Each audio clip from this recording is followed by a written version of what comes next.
All right, so you've got this big meeting coming up, right, on U.S.-India trade relations, and you really want to make sure you're walking in there like fully prepared. Well, you've come to the right place. Today's deep dive, we're going to give you some key insights into a surprisingly important factor, and that's H-1B visas. Oh, yeah. We're going to be looking at an article from the Indian Express. It's called "In Trump Era, Look Beyond IT for H-1B Visas." Think tank RIS. Okay. And it was published just this year on January 1st. So get ready. We're going to uncover not just the visa debate, but some surprising facts about trade between these two economic powerhouses. Yeah, it's that fascinating, how often we overlook the connection between visas and trade. Yeah. But they are really deeply intertwined, particularly in the U.S.-India relationship. So let's jump right into that connection. This article throws out a pretty, a pretty staggering statistic right off the bat. India receives 72% of all H-1B visas. Wow. I knew it was a significant portion. Yeah. But that's a majority. It is a significant chunk, and it really highlights the dependence on this program. Yeah. For skilled labor in the U.S. and for Indian professionals seeking opportunities abroad. And it really raises some interesting questions about the potential vulnerabilities on both sides. And it's not just the sheer number, right? The article points out that 65% of those Indian H-1Bs are specifically for computer skills. Is that typical across the board, or does this point to, like, a potential over-reliance on one sector? It's definitely more concentrated than you typically see. I mean, while the tech sector is, undeniably a major driver of the global economy, this level of concentration, I think, could be problematic. What happens if, the demand for those specific skills shifts? Or if U.S. visa policies tighten up? Yeah, it's like putting all your eggs in one basket, as they say. So the think tank RIS suggests that India needs to kind of diversify, I guess, the skill sets applying for H-1Bs, move beyond just IT. What are some of the specific challenges, though, that India might face in making that shift? Well, one challenge is perception. For years, India has cultivated this really strong reputation in IT, and that's attracted investment. It's built up educational infrastructure geared towards those skills.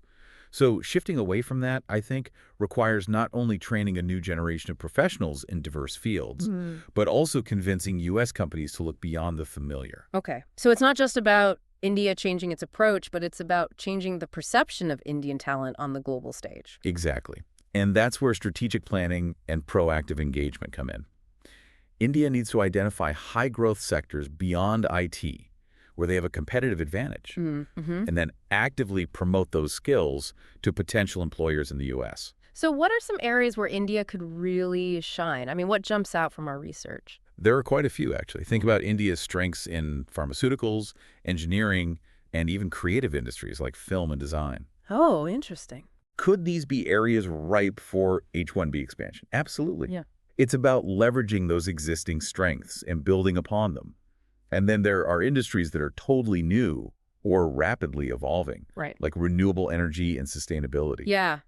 Green technologies, clean energy, sustainable practices, those are definitely fields with huge potential. Precisely. Yeah.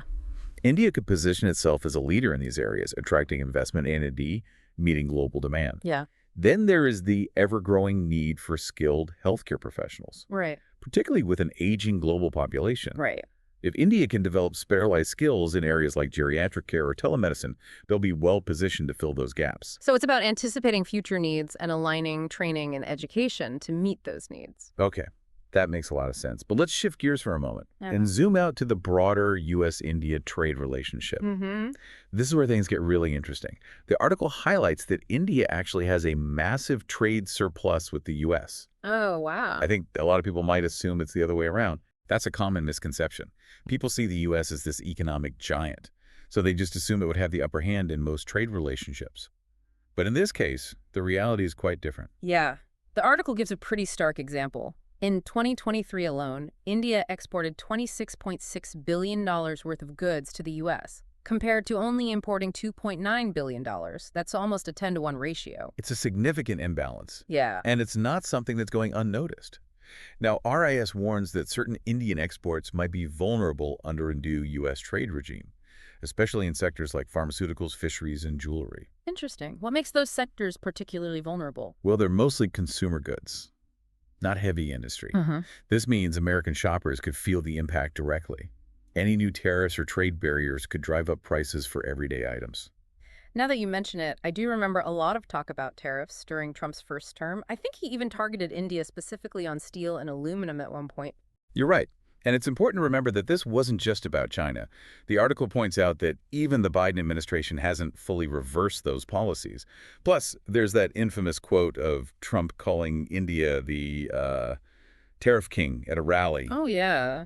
that doesn't exactly suggest a warm and fuzzy trade relationship. Yikes. Okay, so we've got this backdrop of a significant trade surplus in India's favor and potential vulnerabilities in key export sectors. And then, of course, there's the unpredictable factor of a new Trump administration. But amidst all of this, is there any potential for India to benefit from the ongoing U.S.-China trade war? That's a key question, and it's one we'll explore further in the next part of our deep dive. The possibility certainly exists, but it comes with its own set of risks and challenges. So we just left off talking about the potentials for India to benefit from the U.S.-China trade war. Right. It's a bit of a double-edged sword, right? There's certainly an opportunity for India to attract investment in manufacturing that might otherwise have gone to China. But as its trade surplus with the U.S. grows, it also risks becoming a target itself. So walking into your meeting, you want to consider this. How might this trade war reshape the dynamics between the U.S. and India? Will India be seen as a potential alternative to China? And what opportunities and challenges might that present? Precisely. And that connects back to the larger point about India diversifying its workforce beyond IT for H-1Bs. It raises the question, if they want to reduce reliance on those visas and potentially capitalize on this shifting global landscape, which specific skills should they be focusing on?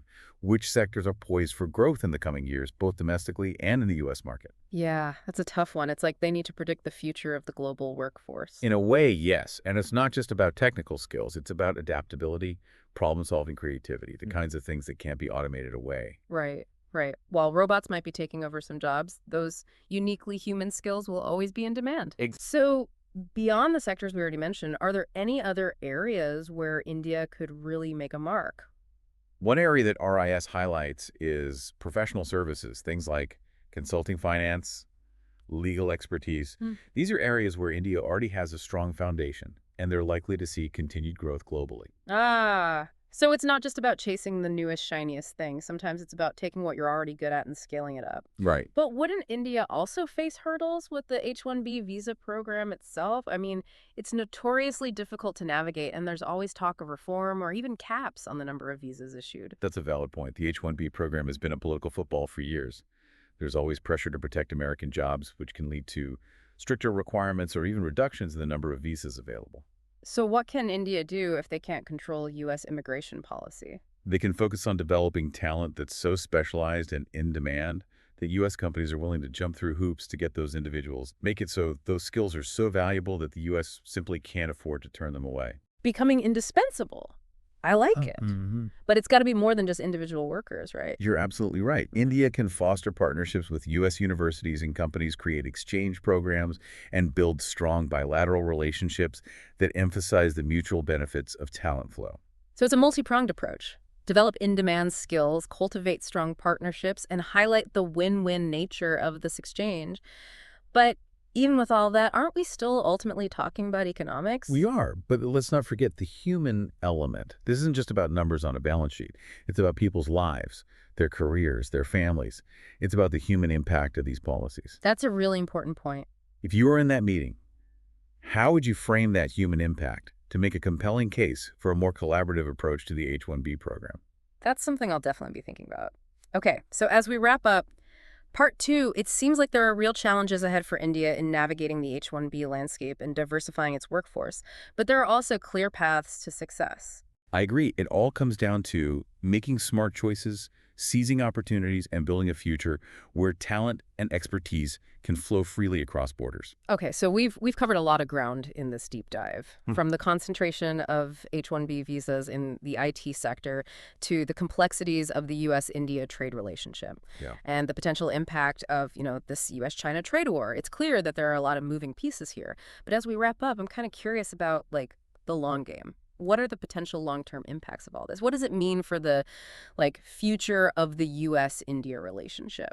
Well, I think it's safe to say that the U.S. and India are becoming increasingly intertwined, both economically and strategically. Yeah. There's a growing recognition that these two nations have a lot to offer each other, and that cooperation is really key to navigating the challenges of the 21st century. They're both major players on the global stage, and they share common interests in areas like security, technology, and, of course, trade.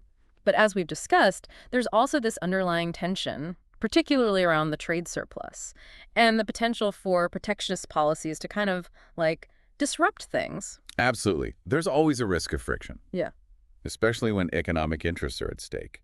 But wouldn't you say there's also a growing understanding that a zero-sum approach isn't sustainable in the long run? Yeah, that makes sense. In a globalized world, everyone's interconnected, so it's about finding that sweet spot where both countries benefit. Hmm. But that begs the question, how do they actually get there? It's easy to say, cooperation is key, but what does that actually look like in practice? Well, for starters, I think it requires open and honest dialogue. Mm, Both sides need to be willing to listen to each other's concerns, address grievances, and find solutions that actually work for everyone.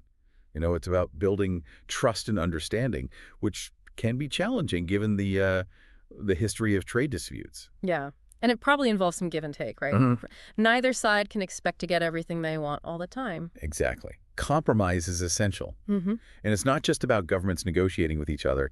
It's also about fostering deeper connections between businesses, universities, cultural institutions, building those people-to-people ties that kind of create a foundation for lasting cooperation. Oh, I like that. It's about creating a web of interconnectedness, where the relationship is so multifaceted that it's more resilient to like short-term shocks or disagreements. Right. So how does the H-1B program kind of fit into this like long-term vision? Well, I think the long-term solution lies in moving away from a purely transactional mindset, where Mm, it's just about filling temporary gaps in the U.S. workforce, right. and towards a more strategic approach. What do you mean by a more strategic approach? Well, thinking about how the program can be used to foster innovation, knowledge sharing, and the development of like cutting-edge technologies that benefit both countries. Yeah. It's less about taking jobs and more about creating opportunities. Yeah. So if the US and India can work together to create an environment where talent can flow freely, where ideas can be exchanged, and where innovation is encouraged, both countries will ultimately benefit. Precisely. It's about recognizing that in today's interconnected world, talent doesn't belong to one nation.